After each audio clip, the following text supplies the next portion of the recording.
Que no pueden ser presenciados por niñas, niños y adolescentes sin supervisión.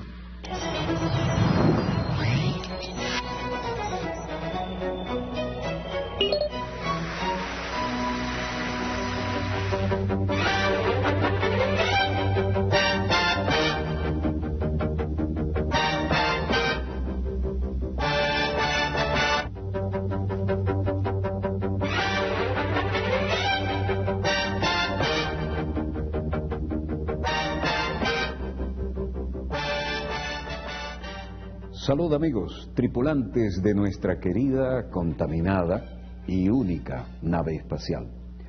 La misma que desde la última vez que nos vimos por estos medios ha dado otra vuelta sobre su eje imaginario y por supuesto sigue generando acontecimientos en pleno desarrollo. Los acontecimientos hoy los tenemos también en casa y en la lejana, pero en este mundo interconectado vía satélite no tan lejana, República Popular de China. Notarán que tenemos una iluminación adecuada para esta fecha tan especial. Ese es el esquema básico del satélite Miranda y las antenas desplegadas representan los colores del tricolor patrio. El cuerpo central, en amarillo, es donde está todo el equipo de transmisores, pero ya hablaremos de eso. Mientras compartimos con ustedes la truculenta realidad de la situación social como consecuencia de la decisiones económicas en Europa, estamos preparando una conexión que tiene que ver con un día que tiene que ser histórico. Y tiene que ser histórico porque después de poner en órbita, tanto que lo esperamos desde la Cuarta República que teníamos los proyectos, el Simón Bolívar, hoy es el día de colocar en órbita, Dios mediante, siempre funciona, algunas veces hay imponderables, nada menos que el Miranda. Pero hoy vamos, mientras esto ocurre y compensamos la diferencia horaria con China, donde estamos en comunicación en vivo y en directo, a mostrarles la realidad de lo que se está viviendo hoy en Madrid y en toda España, en Italia, en Grecia, es decir, el drama económico-social por el que están pasando los países del viejo continente. Y las recetas son las mismas, por lo tanto las víctimas son las mismas. El hombre que vive de su trabajo, el pequeño empresario, aquellos que trabajaron toda una vida y que deberían haberse jubilado ya y que no tienen posibilidades ni siquiera de tener una pensión completa, y la generación de relevo que aún teniendo un título universitario bajo el brazo no consigue trabajo y que debería conformarse con situaciones para las que nunca los prepararon. El famoso estado de bienestar se fue por el ducto y los políticos que son responsables de esto no saben ya ni cómo dar la cara. Bueno, hagamos frente a la realidad informativa. Los que penden de las decisiones de otros moviendo teclas con un dedito en una computadora se enfrentaron tanto en Madrid como en Valencia a una realidad muy fea. Daniel Álvarez de XTB Brokers. De la banca española para garantizar su solvencia estarían entre los 51.000 y los 62.000 millones de euros. Probablemente el informe que tendremos esta tarde esté más cerca de la parte alta de la horquilla, pero lo que hay que tener en cuenta es que lo que busca este informe es presentar al mercado los tres tipos de entidades bancarias en función de las necesidades de capital que existen en este momento en España. Hasta estos jovencitos yuppies están bastante preocupados, ¿no? Las entidades nacionalizadas tienen un déficit de capital superior a los 47.000 millones de euros en un escenario adverso. Normales a los mercados de capital y que van a necesitar ayuda pública y que por tanto van a ser partícipes de la mayor parte, de la inmensa mayoría de esa ayuda pública que se genera. Algunos expertos hablan de en torno a 40.000 millones de euros, que es el caso pues de entidades como Bankia, entidades como Catalunya Caixa, entidades como Nueva Galicia, Banco Valencia, ¿no? Fundamentalmente estas cuatro. Esto por lo que hace a la bolsa de valores y a la situación en Madrid, pero en Valencia las cosas no están nada mejor. Y aquí escucharemos la opinión de un florista, de un trabajador de la banca. El hecho es que el Ministerio de Economía y el Banco de España han presentado el informe que ha elaborado la consultora Oliver Wyman durante los últimos meses para determinar las necesidades de capital de la banca, que se eleva al 86% de ese déficit y que corresponde a entidades controladas por el Fondo de Reestructuración Ordenada Bancaria. Es decir, ni es ordenada ni es reestructuración. El esperado informe se ha elaborado con el análisis de la cartera crediticia de los 14 mayores grupos bancarios españoles, a la que se ha sometido a lo que llaman los tecnócratas un test de resistencia. No quieren saber cómo anduvo. El resultado, aquí van a necesitar mucho más ayuda económica y mucho más dinero del que suponían para reflotar a la banca. Unos presupuestos para salir de la crisis, dicen los voceros más conspicuos del gobierno. El hombre de la calle es el que está pagando las consecuencias. Se sabe ahora que en el peor momento de la economía habría pérdidas no menores a 43.000 millones de euros en la cartera de créditos y de activos adjudicados. ¿Y qué dice el hombre de la calle?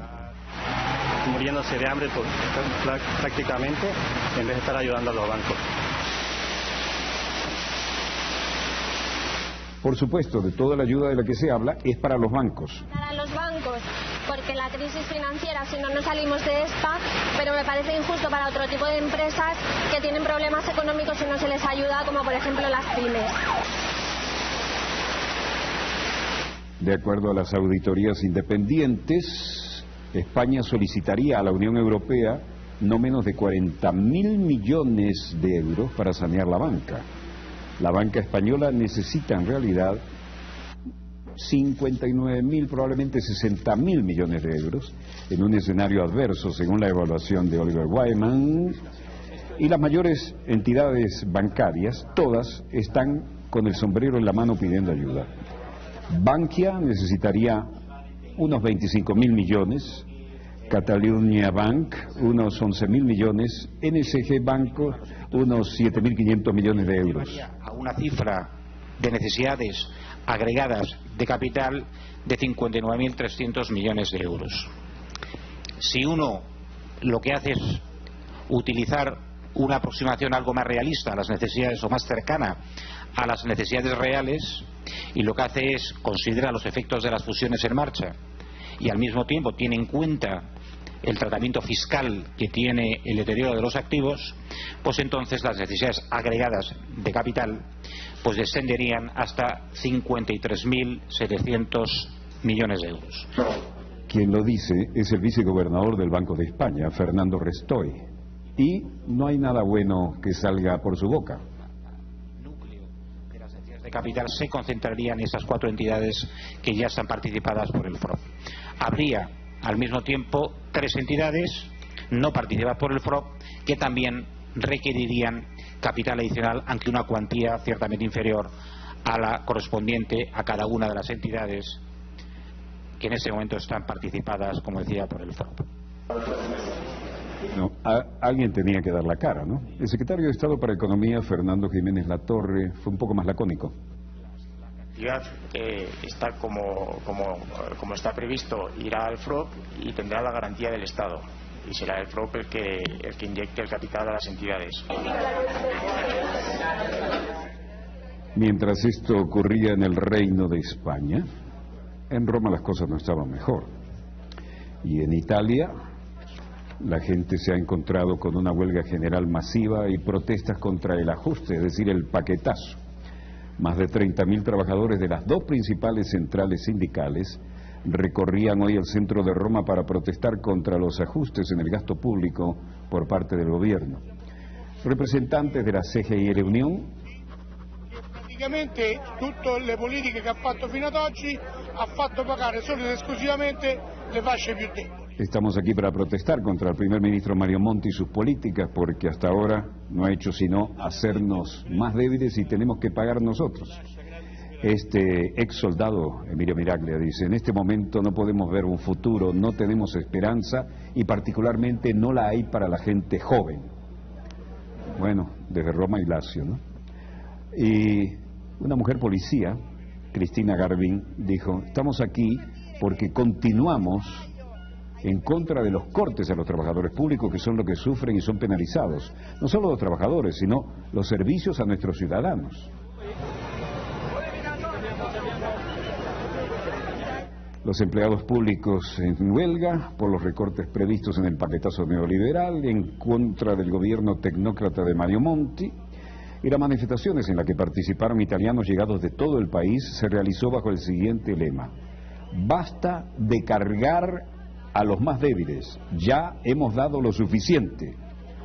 Las cifras más conservadoras hablaban de 30.000 trabajadores de las dos principales centrales. Y aquí estaban las dos principales centrales unidas en contra de la política actual del gobierno y el paquetazo neoliberal. La CGIL, una líder, Susana Camuso, llevaba la voz cantante y decía: estamos protestando porque no estamos de acuerdo para nada en nuevos cortes contra la administración pública y el sector pubblico, porque esto nos lleva sino a menos trabajos y a deterioro. Il taglio lineare che viene fatto sulle pubbliche amministrazioni e sul lavoro pubblico, perché questo determina, oltre che una caduta del lavoro, avendo già tanta disoccupazione nel paese, anche una caduta dei servizi ai cittadini. Desde Roma hasta Milán y ante las oficinas públicas más importantes de la conducción de Milán, los trabajadores también se hacían sentir, y Franca Amel le decía: esta es la peor cosa para las comunidades de los trabajadores, el servicio público. Y queridos ciudadanos, esto no va a funcionar, tendremos más cortes, no vamos a tener mejora ninguna y van a seguir cortando puestos de trabajo, incluso si tenemos peores trabajos. Per i cittadini, i servizi pubblici, cari cittadini, verranno completamente ridotti, peggioreranno e noi lavoratori non ne possiamo più, perché se ci tagliano il personale lavoriamo sempre peggio. Se vino desde Milán para expresar su solidaridad y uno de los destacados sindicalistas, Bartolomeo Perna, decía: estamos contra los gastos, estamos contra las medidas del gobierno, han ido contra los profesores, ahora van contra los técnicos, están haciendo cortes en cualquier dirección, sin que se hayan dado cuenta de quiénes están perdiendo todo y cómo está funcionando la cosa. Effettivamente ci sono gli sprechi. Así, todo el mundo... Solo el socialismo può salvar Italia. Están directos con la idea de cambiar totalmente el sistema y ponen al jefe de gobierno, casi haciendo funcionar, ni con música funciona bien esto.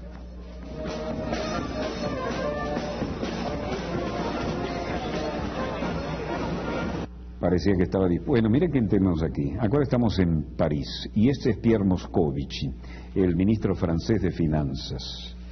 De los 30 billones de euros perdidos en el esfuerzo de recuperación, alcanzan cerca de un 3% del Producto Interno Bruto, más allá de los esfuerzos hechos en el 2012, y las finanzas no mejoran en este sentido. El control de gasto es fundamental en la salud, en los seguros, como ya se había planeado, y hemos decidido compartir 30 billones en una contribución balanceada, bla, bla, bla. 10 milliards d'euros. En 2013, la masse salariale globale et les dépenses en volume de l'État. Detrás de esto es que Francia prevé, en el mejor de los casos, un déficit del 3% para el 2013.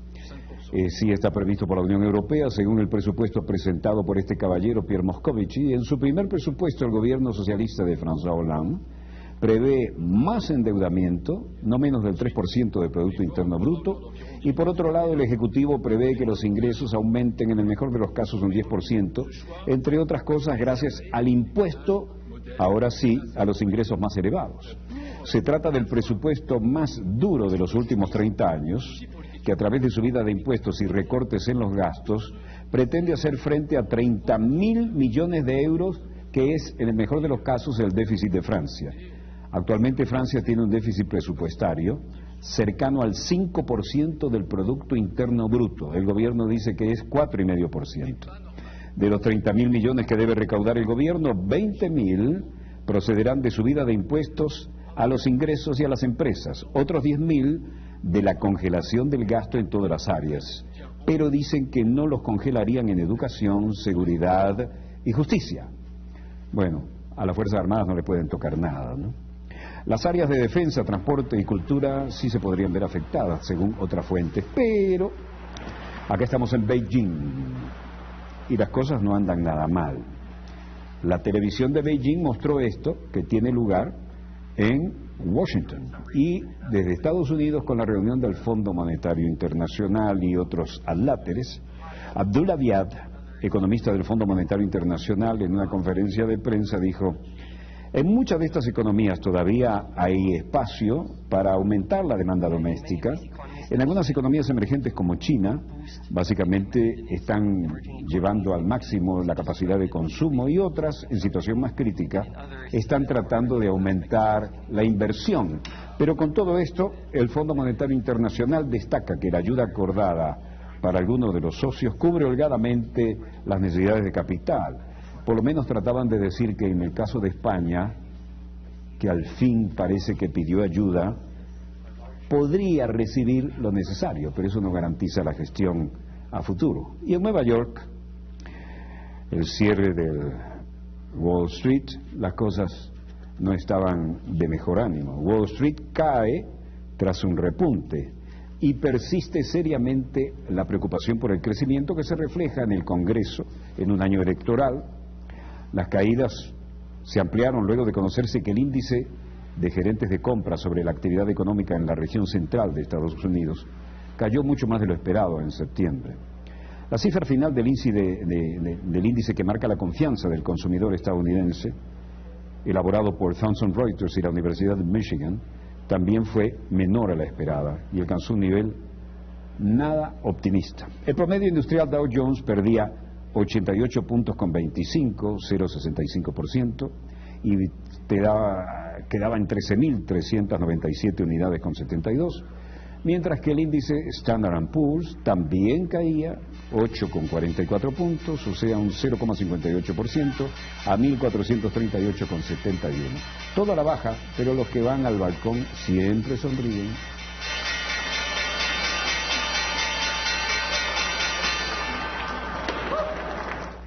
El índice Nasdaq Composite perdía 19 puntos con 71, un 0,63%, y cerraba en 3.116,88.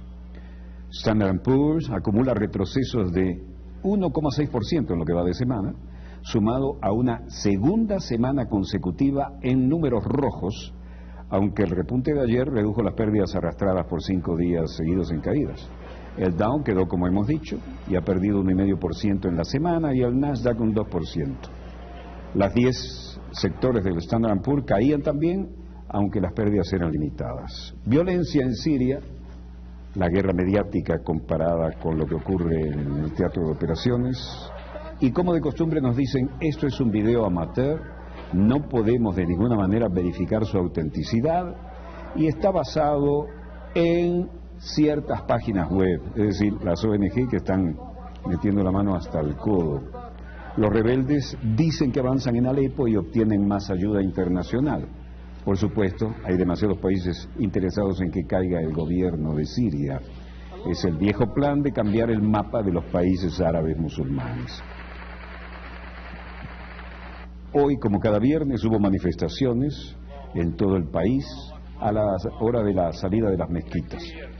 Y esta gente, que tienen pinta desde mercenarios hasta aficionados demasiado entrenados, siempre tienen una cámara y siempre tienen una página web que levante la señal en esta guerra informativa, pero siguen pareciendo la Armata Brancaleone. En el frente de Saladino, al suroeste, hemos tomado bases del ejército regular, dicen en un comunicado. Al menos 25 soldados murieron en este ataque, informó Abu Furat, uno de los comandantes de la brigada Al-Tawhid, en la más importante de Alepo. Según esta fuente no comprobada, no obstante, los insurgentes debieron replegarse en la zona, dicen que por falta de municiones. Eso significa que hubo un contraataque de las tropas del gobierno y se los llevaron por delante. Los mandos rebeldes afirmaron haber avanzado en los barrios de Az-Zukari e Itza en el norte. El nuevo objetivo de los rebeldes es la mezquita de los Omeyas en la línea del frente, en el corazón de la ciudad vieja. Esto lo dijo un periodista de France Press.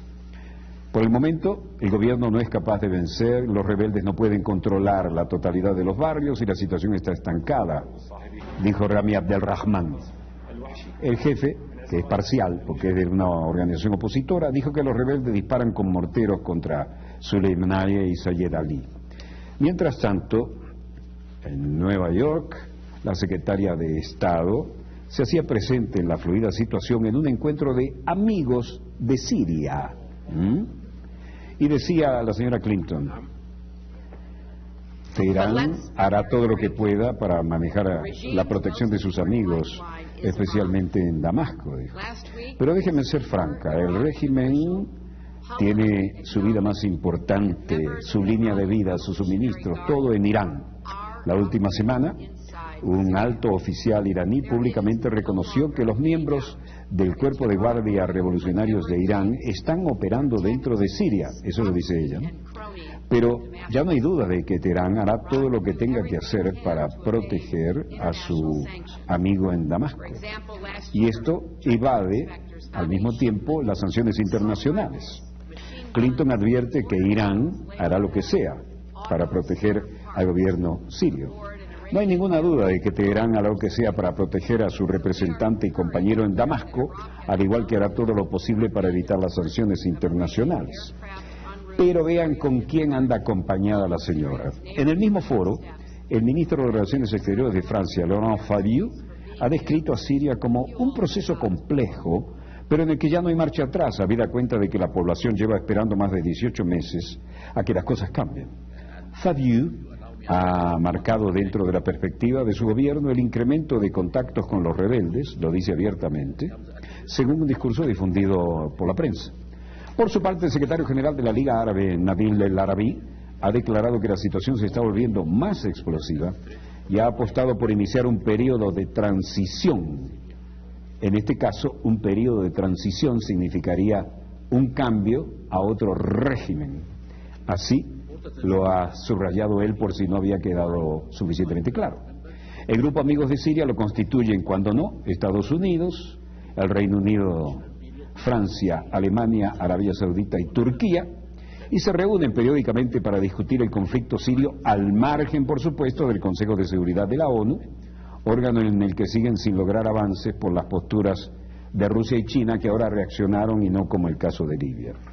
Arlington, Virginia, estamos en el Pentágono. El secretario de Defensa, Leon Panetta, y está declarando, acompañado con el ministro de Defensa de Canadá, Peter MacKay, en una conferencia de prensa. Estados Unidos advirtió en esta oportunidad, a través de Leon Panetta, el desplazamiento de armas químicas en Siria. El secretario de Defensa, Leon Panetta, dijo hoy que el régimen, como le llaman ellos, movió parte de sus armas químicas a sitios más seguros. Panetta dio esta información durante esta conferencia de prensa en el Pentágono, y el funcionario estadounidense aclaró que pese a esos movimientos, los principales depósitos de arsenales químicos están intactos y bajo control estricto del gobierno de Siria, con lo cual está admitiendo que el gobierno de Siria está cumpliendo con lo que había dicho. Los vamos a cambiar para un lugar seguro, no tenemos intención de usarlos. Las declaraciones del secretario de Defensa estadounidense se producen el mismo día en que el Consejo de Naciones Unidas sobre Derechos Humanos decidió extender las investigaciones sobre el conflicto en Siria, que según la fuente de agencias cercanas al esfuerzo de intervención concienciador de esta gente, habría provocado en 18 meses 30.000 muertos. Según ¿quién? El opositor Observatorio para los Derechos Humanos, un sello que se reproduce en todas las ONG en todas las latitudes.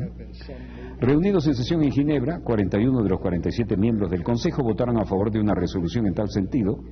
Quienes votaron en contra: Rusia, China y Cuba. Otros 3 se abstuvieron. Larga declaración de Leon Panetta, que recibe la cobertura del caso porque, estancada la situación en el teatro de operaciones, seguimos en la guerra de comunicados. Por lo demás, se habla de enfrentamientos cerca del club Al-Oruba, un complejo deportivo en la zona de Bustán al-Basha, y dicen que las fuerzas de gobierno han destruido 8 automóviles de terroristas cargados de armas y municiones al sur de Alepo, lo que indica que hay un contraataque como mínimo. Además, el ejército sirio lanzó hoy una ofensiva contra algunos cuarteles rebeldes en el norte de Damasco, y en particular en Barzey, Jobar y Kabum, según lo reportado otra vez por el Observatorio para los Derechos Humanos. En tanto, el canciller egipcio Mohamed Ammar se reunió con sus colegas iraníes, Ali Akbar Salehi y el turco Ahmed Davutoglu, sobre la crisis siria, al margen de la Asamblea General de la ONU, por supuesto. porque allí están trancadas las iniciativas de la gente que le hace el juego a las potencias occidentales, entiéndase Estados Unidos, Reino Unido, Francia. Panetta habló mucho hoy, pero eso indica que no había sino especulaciones y no había un cambio radical como esperaban tener hasta ahora en el teatro de operaciones en Siria. The movement of some of these materials and whether or not they've been exposed to possession by the opposition. Hemos tenido alguna información de inteligencia que, viendo lo que está ocurriendo en diferentes sitios, nos permiten decir que por el momento la situación no ha cambiado. Están en posesión de armamento y no tienen información para confirmar lo que está realmente teniendo lugar en el teatro de operaciones cuando le hacían preguntas concretas los representantes involucrados allí. Él aparecía en esta oportunidad con el, como le dijimos, con el secretario de Defensa de Canadá, y en este sentido en las Naciones Unidas seguía la lucha, y miren quién está, el impresentable Lieberman, canciller del gobierno de Netanyahu. Vean la seguridad atrás, que tensa está.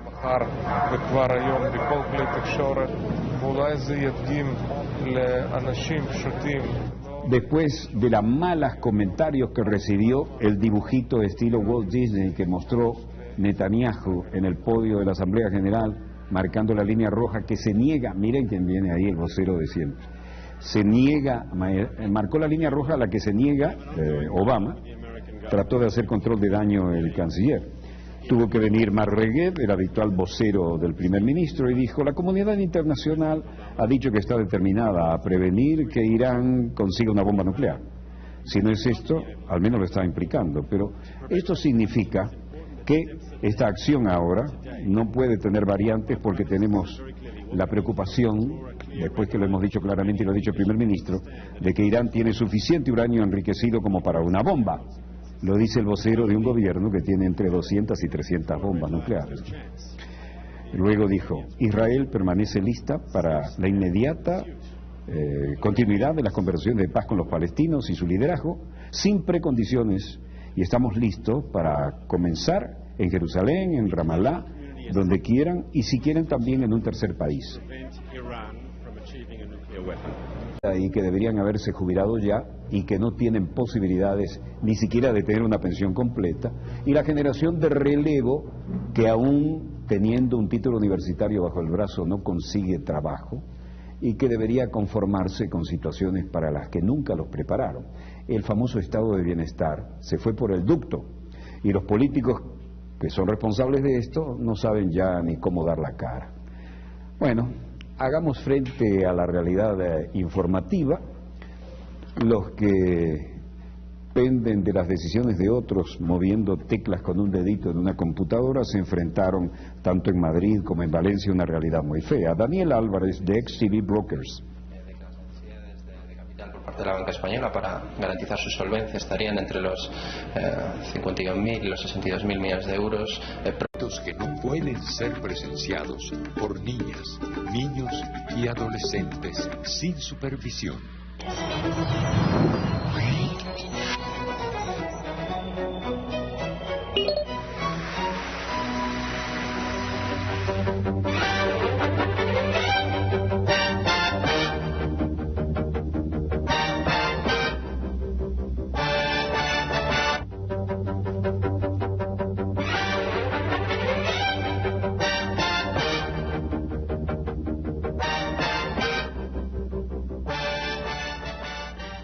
Salud, amigos, tripulantes de nuestra querida, contaminada y única nave espacial.